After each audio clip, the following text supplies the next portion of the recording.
আসসালামু আলাইকুম দর্শক, আশা করি সবাই ভালো আছেন।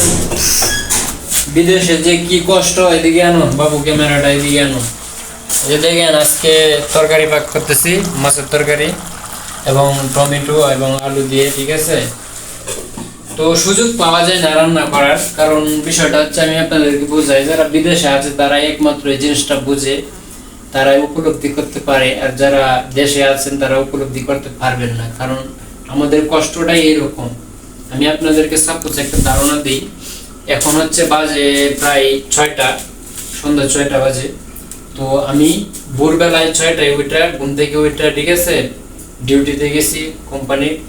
ডিউটি করে আসলাম 5:30টার দিকে। 5টা বাজে আমার ছুটি, তো আধা ঘন্টা সময় লাগলো আমি আসতে, কোম্পানি থেকে আসতে। তো 6টা বাজে, 5:30টা বাজলো। তারপরে আমি হাত মুখ ধুয়ে শুধু রান্নাটা বহাইলাম। এই যে দেখেন, রান্নাটা বহাইলাম, তরকারি প্রায় হয়ে গেল।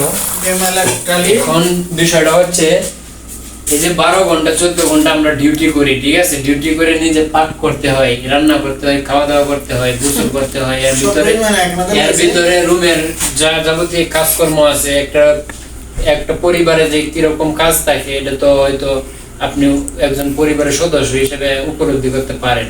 তো এটাও কিন্তু আমাদের একটা পরিবার, ঠিক আছে। রুমে অনেক ধরনের কাজ থাকে। এখন হচ্ছে বিষয়টা দেখেন, এখন 6টা বাজে। এখন এই যে রান্না করলাম, খাওয়া দাওয়া করবো, তারপরে গোসল করবো, ঠিক আছে। প্রায় আমার 10টা বাজে যাবো খাওয়া দাওয়া করতে। তারপরে মনে করেন একটু মোবাইল টিপবো, ঘুমাবো, বাস।